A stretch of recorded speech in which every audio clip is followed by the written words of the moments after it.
In today's episode, I want to talk about how to act like a millionaire and how to become a millionaire. And it's not about the numbers. It's about the truth of the matter of what actually becomes the reality of people's millionaire status. And so I've lived this real life. And so I always talk on things I've actually done because that's what you should be doing in today's world. I know a lot of people in social media talk about a lot of different things that they have no experience on. The reason I'm so confident in what I speak on is because I've done it. I do it. The whole process, I understand the process, I maximize the process, I master the process, and then I share my actual journey along the way. And this is why people get results in Budget Dog Academy. And so if you're looking to join Budget Dog Academy, especially after listening to this, feel free to look in the show notes and let's get working together today. Apply to work with our team and let's get moving, guys. There's no reason to wait. We've waited too long. It's time to move. And so today I'm going to talk about how to act like a millionaire. And in fact, actually taking action is one of those very key, crucial steps that we'll talk about today. People that are fearful and sit on the sidelines, they just watch from the sidelines the whole time. They will never become anything, quite honestly. And that's just the reality. It's like somebody in the stands trying to become an NBA player. If you're not on the court, you're never going to become an NBA player, let alone become a good NBA player. You can't. You're not even in the game. And so if you sit on the sidelines, you're not even in the game. Wake up, pay attention, join the academy. Get moving. Start your process. Start the building of wealth that you deserve to build. And stop being so scared and fearful. Man, so many people lose so big in life just because they're fearful. And that's the only reason. I'm going to walk you through some statistics today early on to kind of share this journey, but also kind of share my story of how I went from negative $8,000 net worth to multi-millionaire in a decade. Because I've done it. I've lived it. I know exactly what it takes. And, this is not a result of an income problem. A lot of people think that. They think, well, man, if I don't make enough money, I can't get rich like Budget Dog. I can't get rich like Brennan. I can't get rich like blah, blah, blah. Yes, you can. Here's a statistic. 1/3 of people that are millionaires have never made over $100,000 a year. That means 33 people out of 100 people, or you could say 1 out of 3 people have never made over $100,000 annually. This comes from the largest millionaire study ever conducted by Chris Hogan over at Ramsey Solutions. And so that's just the cold hard facts. So if you think that income is the problem, you're probably wrong. Now, could income be an accelerator? Could income help you fast track this? 100%. It has been for me, and I'm not going to lie about that by any means. Income has helped me fast track it. But would I become a millionaire if I was making $60,000 or $70,000 on this journey? 100%. I guarantee it because I know the exact pathway, and I could have told you with numbers because I have the right setup exactly how long that would have taken. It would have taken longer, but I would have become a millionaire easily. And it's because I know what I'm doing. And if you know what you're doing, you're going to do better. Here's another fun statistic. So if people don't make enough income, they say, well, so-and-so's parents gave them a bunch of money. You are so wrong. You might be able to point out to maybe 1 or 2 different people that had that situation occur, and they did get rich off of that, but that is a small minority. So to point to that is crazy because you know what? People that become a millionaire off of inheritance are lower odds than that of a casino success. You lose 95% of the time at a casino. So that means you have a 5% success chance. Those that receive over $1 million from an inheritance alone is 4%. A large number of people in a sense, but a very small percentage. And so to think that you become rich off of this is wildly inaccurate. And so if you really look at the numbers, 80%, 8 and 10, me included in that 80%, received zero, never, nada, nothing. And so if you think that you can't become a millionaire in the first in your family like myself, we'll talk more about that in the mindset thing in a second, but it's just statistically not accurate. And 16% of those people received less than $100,000. And that, let's say you received $50,000. That's not going to turn you into a millionaire if you don't have the right principles in place and right fundamentals in place and right mindset we'll talk about in a second. But man, I'm telling you right now, guys, inheritance and income, the two like defaults of like, well, this is why. It's because they're rich or they make too much money or they received a bunch of money. It's just statistically not accurate. People making over $250,000 a year, 1/3 of those people are living paycheck to paycheck. You think that those people aren't making enough money in today's America? Yes, they are, 100%. And so I think the biggest thing holding us personally back at, the age of 22 was exactly the not only the negative net worth that we had, but we didn't believe. So we started off and we assessed our situation right out of school. And I'm like, man, Aaron, we we have a negative net worth. Like literally when I was born and she was born, we had a better net worth than $0. And my daughters, funny enough, when they were born, they had, $5,000-$6,000 net worth, and they're 2.5 and 10 months right now, and their net worths are 5 figures already at the age of 10 months and 2.5. 5 figures. Can you imagine that? Because we've set ourselves up. And so you can be that first person in your family. I was the first person in my family to become a millionaire. And I was the first person in my family to change my family tree from a money perspective. My daughters will live a much more privileged, better life than I did. Not that I didn't have I had food on my table, I had all the things I needed, but I did not receive any dollars or any money. I didn't receive the education either that is required to build this. And so, I think that was our biggest thing. Like if I were to put it in a nutshell and say, why weren't we wealthy? Why? We didn't know any better. We grew up with the expectation you just don't get rich, you work forever, you work for your money. Just the blue collar, I go to work, I come home, I save some money, but like I never really get rich and I have to go to work. And, that was my thinking growing up until 22 years of my life. Then a switch flipped when I got to Deloitte and I saw a way different level of wealth. I'm like, wow, this is amazing. The difference that these individuals operate with, just the mindset, the way they think, because if they think different, they start to do different. It's like basic psychology. It's not even crazy mindset guru stuff. It's like, if I believe I can do something, I'm going to align my all my actions, all my beliefs, everything I do and think and my thoughts in line with that belief. And if I can do that, I can think, hey, I'm going to become a millionaire. So I'm going to start to do millionaire type things and I'm going to take action on that. I will become a millionaire. It's not rocket science. It's not guru. It's the real truth because I lived it. I lived it real time. And so that was the biggest thing literally holding us back, because if we didn't know any better, which we didn't, we weren't doing any better because we weren't taking the action steps to learn and educate within that framework, because we were like, well, we can't do that. So therefore, we're not going to take any of the steps that these wealthy people take. I'm going to continue to do the stupid stuff I grew up doing, saving a bunch of money in a bank account, not investing, thinking it's risky, working for my money, all those stupid things that you're taught when you're growing up. I was taught those, I believe those, and until I changed that belief and knew better because I surrounded myself with the right people that talked about just different stuff, changed my life entirely. Talked about my 3 Deloitte mentors for a reason. These mentors, I have a whole entire podcast episode. You guys can check it out. But those individuals, man, they changed my life. And a lot of people think a mentor is supposed to like pick up the pen and do the writing for you and like do all the work for you.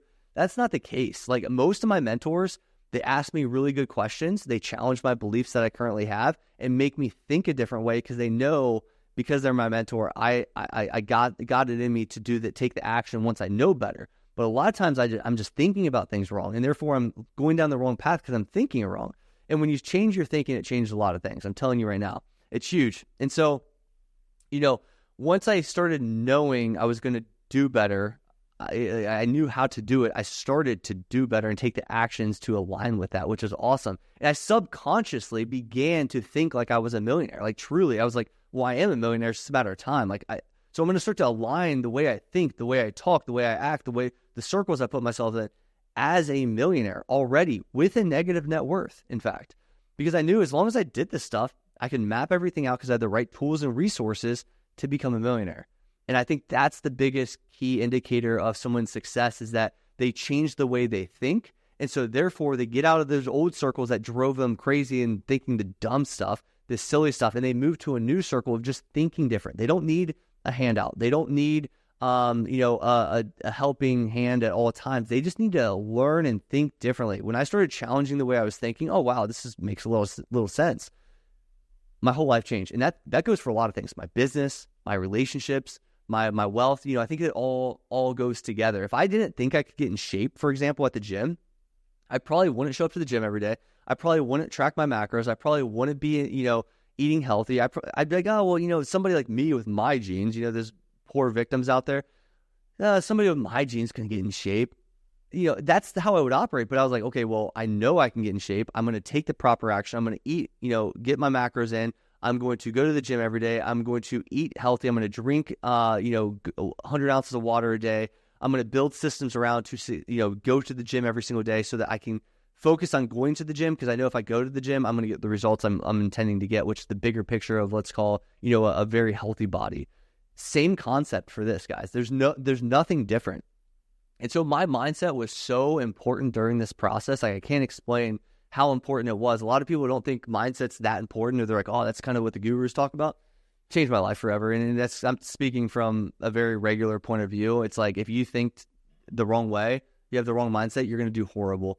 If I walk into a public place and I have a negative attitude towards a specific person, I'm going to respond and I'm going to generate an aura of, I don't like you, I don't want to respond to you, and they're going to reciprocate that back. If I walk in with a big smile on my face, shake their hand, say how it's been so long, I'm so excited to see you, they're going to respond differently, right? And you're going to get a different reaction. Just think about basic stuff here, right? It's not rocket science by any means.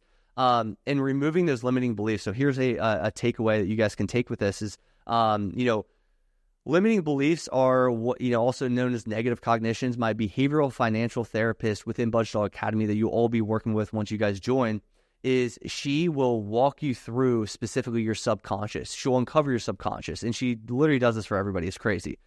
People love Heather. She's fantastic. And she's been on a few episodes on the podcast as well, so you can check that out. But when you get with Heather, she's going to have you list your negative cognitions. I'm not worthy enough. I'm not wealthy. I'm not people like me, blah, blah, blah. Whatever limiting belief you have, write those all out. Like, truly be honest with yourself. This is a very, it's a very sensitive process for many. People don't want to admit. I think the hardest thing to change is admitting that you're wrong, admitting that you're not on the right path. And when you're so confident that you are, or that you're, shameful. And there's a lot of negative emotions that come with that, and people don't want to feel those emotions. So if you really get down to the core, you don't want to feel those emotions, so therefore you avoid those at all costs. Avoidant behavior, which we see a lot with a lot of students when they come into the academy. Once you're able to overcome the avoidant behavior and addressing the problem, then you can actually get around the problem with a solution. And when you start to understand what the problem is, you can start to address and take action of the solutions, and you'll fix this problem once and for all. That's really what it comes down to. So list out your specific beliefs and list the 3 reasons why they're not true. So each one say, people like me aren't wealthy. Well, tell me why that's not true. Write 3 reasons why that's not true. And if you struggle, talk to a spouse, talk to friends. Why is this not true? Like, I don't believe I can become wealthy, but why is that not true? Well, actually, back to the very beginning of this presentation, 80% never received an inheritance, and 1/3 made less than 100,000. So if one of your reasons people like me don't become wealthy because I'm working a job that generates $75,000 a year, well, go to factual, objective data that disproves your limiting belief, because your limiting belief is an emotional, irrational argument in your brain. That's all it is. Think about it. It's an emotional, irrational argument that you're fighting yourself internally on. Has nothing to do with the truth. Unfortunately, there's a lot of people in politics that like to make you feel like a victim in everything you do. I'm not going to take sides here, but you know what I'm talking about. Those people out there that say, well, it's Donald Trump's fault. Well, it's Joe Biden's fault. Well, it's Kamala Harris's fault. Well, it's blah, blah, blah's fault. No, it's not. It's your fault. Get over it and become a man and step up to the plate. Become an adult. Become an adult. Like, get over your little self, your little emotional turmoiled self, and realize that you can change your life if you would like to change your life. And it's up to you. You're an adult. No one's going to make you force, and they're not going to force your change. So if you keep playing to that narrative that's out there in the media and all these statistics to keep you where you're at, by the way, because those people do it because they know how to control the human mind and to keep you in your spot, just so you know. So maybe get pissed off for once and realize they're lying to you. It's a big lie. It's a huge lie. What seems to be true is not true at all. And what you believe becomes your reality. And when you change the way you think about things, you're going to change your success. And that's exactly what happened with me. So I'm telling you right now, I feel this so deep in my soul, because I remember that change. It felt uncomfortable. It felt different. It felt, kind of like I was on my own island for a little bit. And it was like, wow, I just left my circle, my key people that tell me, my friends, my family, all that stuff. I stopped listening to those takes, and I'm by myself. No one's supported, because it's that in between when you're kind of moving to the new island, but you're moving from one island to the other island, and that in between you're on the boat alone, and you have to get from that island to that island. You've never done it before. It's very uncomfortable. Think about that. You're going from one island to another, and there's a bunch of water in between. You've never swam. You've never been on a boat, but you have to get there from one side to the other side. And once you do, it's a whole different world over here. However, it's very, very normal for the human psyche to go back to what's comfortable. Think about that. And this plays out in real time a lot with sexual abuse victims and other victims of some sort that have been, Elizabeth Smart. You guys remember her? Back in the day when I don't know how old I was, but she was kidnapped and she kept going back to her abuser, and they brainwashed her, and she felt safe there. Whether it was good, bad, or in between, there was a safety element, and that actually plays out in the human brain. Not to get too complicated, but it's the truth. So that's why she kept going back. There's a proven psychological tactic with that. When somebody has an abusive relationship, they keep going back to the abuser because they know what it's like. They feel safe as a result. It's unfortunate, but it's the truth. And when you're able to overcome that human, let's call it a human flaw of ours, that we go back to safety, whether it's good or bad, and you're able to overcome that to get to the new island, and you're able to get uncomfortable, that's when you reach real success. And that's when you hit millionaire status. And that's when you hit millionaire status beyond. That's a huge piece of this whole thing, guys, with limiting beliefs. And I put myself in those circles, and I think that's the biggest thing. I was able to have the confidence to get from island 1 to island 2, and I was able to find that confidence in that middle ground where I was on my own boat by myself, no one supporting me, and I was able to overcome that. A lot of people won't do that, and they'll go right back to the island. The second they get into the water, they go right back. They do that for a good reason, because it's a psychological thing.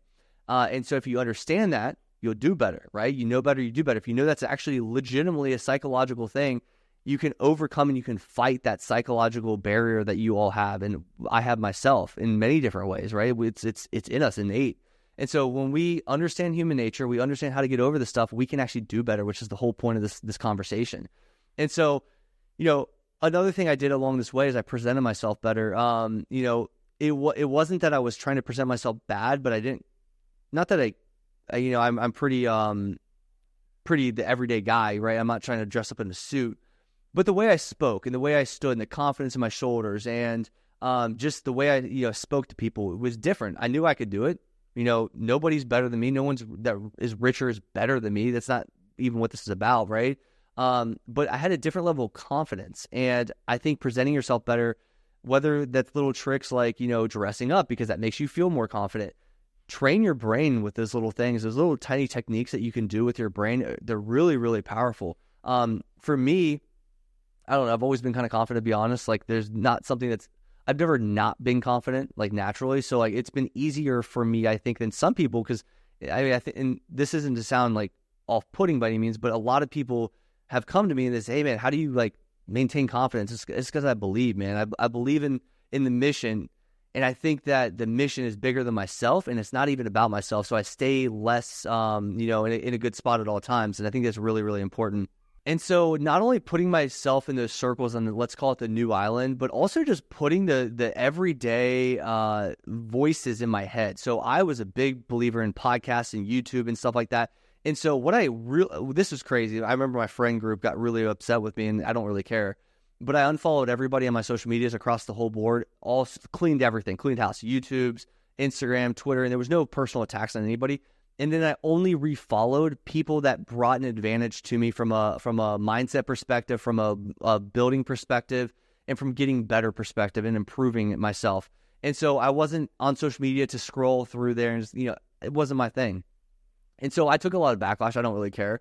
And I was able to surround myself with people like Russell Brunson and people in the business world, Alex Hormozy, and just hearing their voices, it was crazy. And, it's really, really wild is, last night on a presentation, I had a guest expert, and that individual was connected very works one-on-one with some of my mentors I listened to. I remember I told my wife yesterday, I said, it's crazy. This is nuts. I remember in our old house in 2019, 2020, I was cutting the grass. I'd always listen to podcasts. And it was always Russell Brunson, Hormozy, and stuff like that. And now I'm like very well connected with them. And it's just weird to see, like, now I'm like a phone call away from that because I have those connections. And I was growing up listening to them, putting myself in those circles mentally, thinking the way they thought. And I've grown the business, and I've grown my personal self to actually not only understand and listen to that philosophy, but actually be part of those legitimate circles. I've made myself part of those circles. I've chosen to, because it was so subconscious. I was like, well, I'm going to listen to them. I'm going to start to be in some mastermind groups. I'm going to start to become part of their circles. I'm going to start to talk to other groups that talk about them, that have connections with them. And all of a sudden now I'm like talking to them like directly, which is crazy. And that was one of the revelations I had literally last night. I was like, man, it's really come a long way. I can't imagine another 20 years in this game. And so I really started changing my habits, guys, to align to the success that they all had. So if I found somebody that was successful, I would go out and ask them and study those individuals and say, okay, this person's like, ripped out of their mind. They're really in good shape. What do they do? They would tell me, hey, I count my macros. They, a lot of the basic stuff, fundamentals at a high level, which is why I focus on fundamentals and everything I do, is really what these successful people do in consistency. I had a tweet the other day I'll pull up in a second, specifically about Bill Ackman. So if you guys know who Bill Ackman is a hedge fund manager worth, I think, $5 billion, which is crazy. And I had a tweet last night specifically that he was on an interview and he was saying, there's two differences between those that make it and those that don't. Number one, they have the courage to start. They're not in the, they're not up in the stands watching the game, the NBA, example I shared earlier. They're not watching the players. They are the players. They are courageous to start. They want to play, whether they look bad, whether they trip over their shoelace and they suck their first game, they're going to play. They have the courage to start. And then they have the discipline to keep going. That's the difference between somebody that's worth $5 billion, in Bill Ackman's words, versus somebody that's never going to make it. And it's not rocket science. Again, it's about aligning yourself in the right circles, having the right beliefs, doing the right things, and just starting and consistently going for a long period of time. If you can just do it for a long period of time, that's the differentiator. And I've heard that over and over and over and over and over from all of my mentors. So changing your habits to align to that, guys, is huge.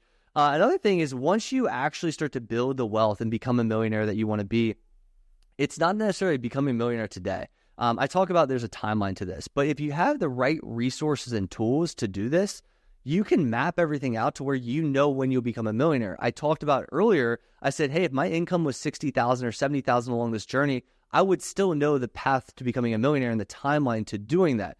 And when you have a clear roadmap, and my book is a good example, my national bestseller, The Roadmap to Financial Freedom, A Millionaire's Guide to Building Automated Wealth, this gives you a clear outline to building that wealth. And so when you see it, you start to do better. Because if you know, hey, if I just do this, I'm going to have success. That's all I got to do.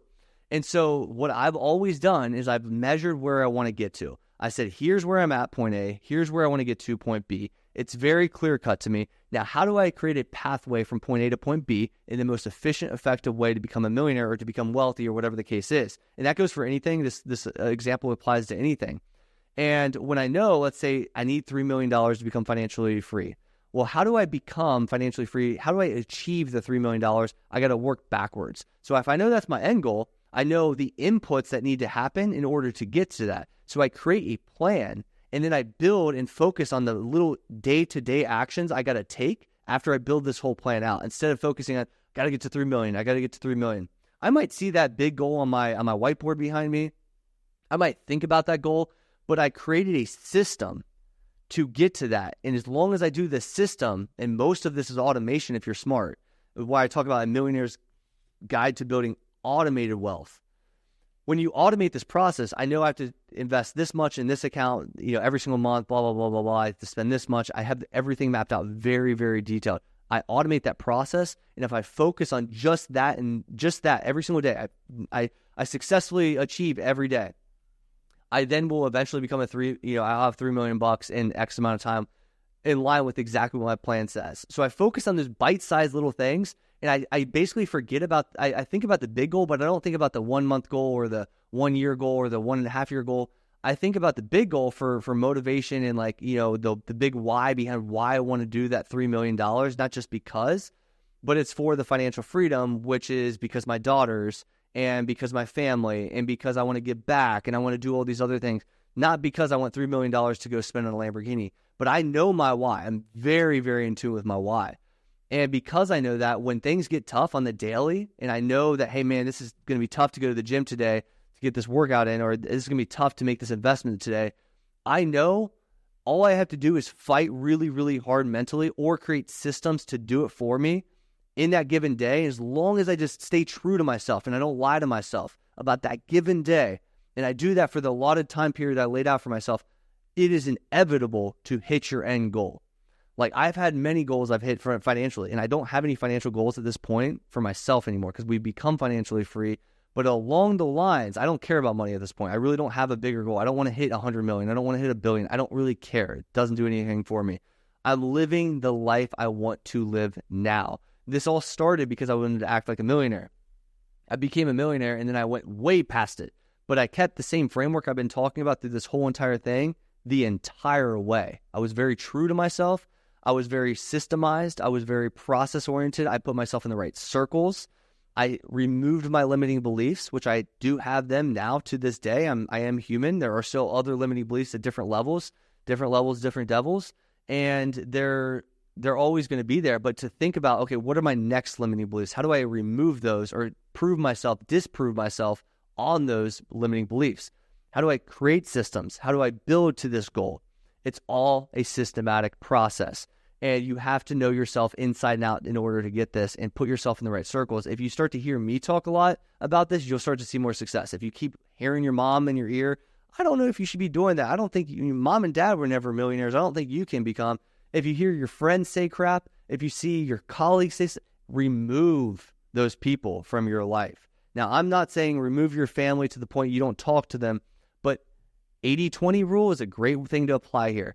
80% of the time you hang out with the right crowd. 20% of the time there's some obligations and family obligations. I get that, to be with your family. But to surround yourself and realize when you're with that 80% of the time crowd, you know that you're open to ears, your ears are hearing everything. When you're in that 20% crowd, that those limiting beliefs start to, you can almost like crazily see the difference. Like, you listen to someone talk and you're like, wow, that's what I used to hear every single day. No wonder I was thinking like that. I was like subconsciously programmed. And these people really believe that. And then you get to this new successful crowd. It's like, oh, they see something way different. And I'm so conditioned to the new crowd that when I go to, with old crowds and, not just family, but just in general, I hear so many little things. I'm like, wow, I've really changed. And you start to see that over time. You start to see a separation. It's pretty crazy. And I like I said, I've lived this real time. So a lot of my old friend group, God love them, but the things they talk about, I'm there for social purposes, and I block out a lot of the negative stuff I hear because I don't want that to go through my brain like that. I don't want that to process and me to start to re-believe that stuff that was limiting at one point. That was a lot to take in, guys. And I'm telling you right now, we can talk about all this financial guru stuff of Roth IRAs and, this step-by-step how to budget. But if you really want to get wealthy, you join circles like myself. You join the Budget Dog Academy. You go into the application below. You book a call today with my team, and you join that academy. You change your life. You make the investment in yourself. Those types of people are going to win big. That's obviously up to you. Like I said, you're a grown adult. It's on you to make that decision. You don't have to do anything. You can sit in the same exact spot, have the same victim mindset. Say this whole podcast was BS. He made up so much stuff. There's no way. He's just another talking head. You can say that. I mean, it's up to you. You are an adult. And I speak from experience, and I speak with a lot of confidence because I know I've done it. And I know I can replicate it because I've done it for thousands of people. We have 1,500 people in the academy at this current moment. By the time you're listening to this, because I filmed this ahead of time, there'll probably be 2,000 plus people. Are you going to be the next person to change your family tree? You have to make that decision. I'll see you guys next week. You've been listening to Money on My Mind with your host, Brendan Schlagbaum. If you found value in today's discussion, share it with someone who could benefit from it too. Be sure to subscribe to the podcast if you haven't already, so you never miss a money mastery tip. Until next time, stay passionate about your financial journey and keep taking bold steps towards your money goals.